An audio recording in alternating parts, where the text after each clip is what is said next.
Alright guys, what's going on? This is NGO Mugen again with another info of the day. Again, it's October 14th, 2014.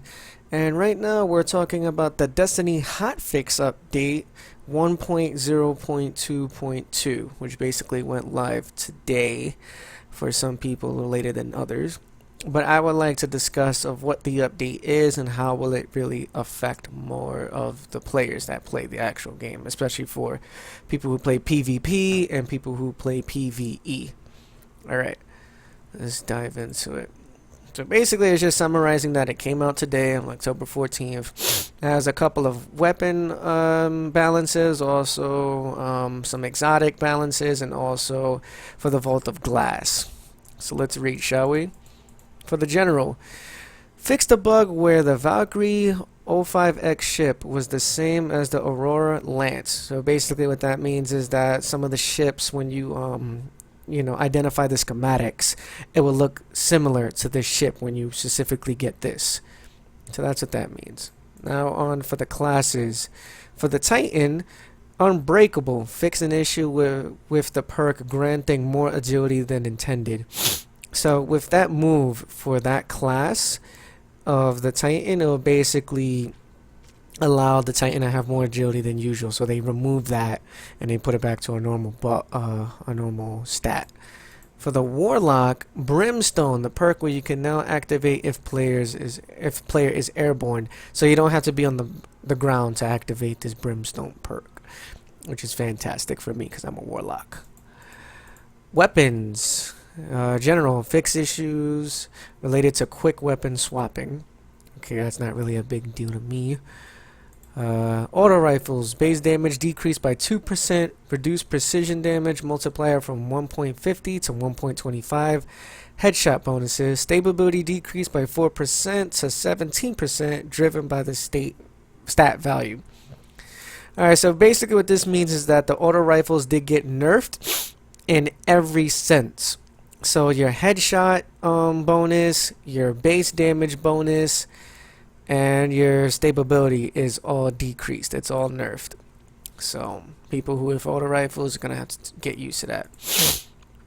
Hand cannon. Only thing that they did was in-air accuracy is now increased. Guess that's good. Scout rifles.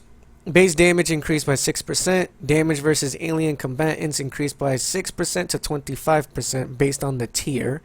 Improved target acquisition plus additional recoil tuning. So basically the people who's like, oh, the scout rifles suck, it don't do shit, it's horrible. Now it actually does something. It actually has a purpose. So that's good. Shotguns. This is especially for you cheap ass people on PvP, which stands for multiplayer. Decrease base damage at maximum range fall off by 20%. Freaking time. God. Shot package perk now has slight wider cone of fire, which is good because now it has more of a spread. The rangefinder and shot package perk are now mutually exclusive, which is mainly to the gun itself. Alright, now for the exotic weapons, which is I think the only ones that they talk about, is the Vex Mytho class and the Pocket Infinity.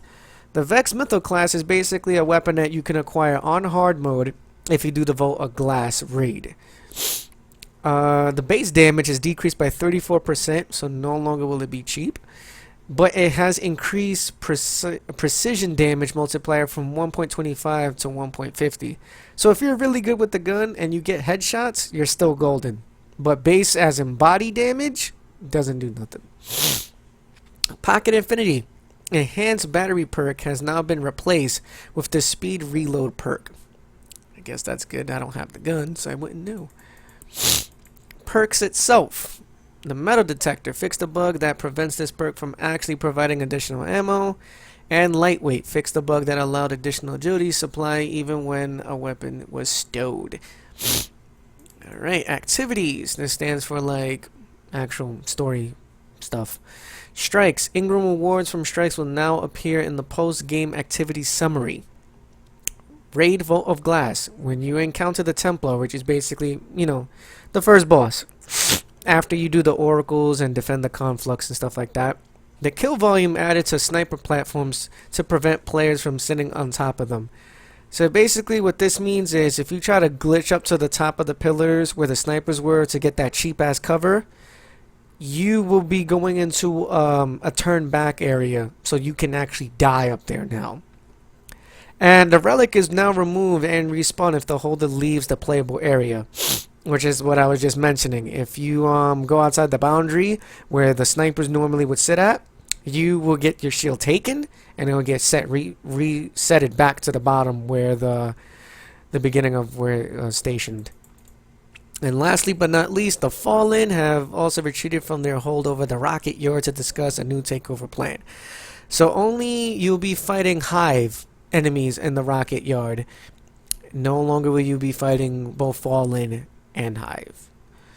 Alright, so that seems to wrap up things over here. So guys, for any more information, of course, you can just hit us up on Facebook. You can hit us up on Twitter. You can hit us up on here, of course, YouTube. You can also hit us up on Twitch, and you can also hit us up on our personal emails. Also, would like to add that we do have a donation account set up, so if you guys would like to help us out for anything, whether if it's equipment or just, you know, just blessing us with a couple of dollars here and there, by all means, all the links is in the description below. Don't forget to comment, so tell us what we can improve on, and don't forget to subscribe to the YouTube channel, guys. This is NGO Mugen signing off with another info of the day. Peace.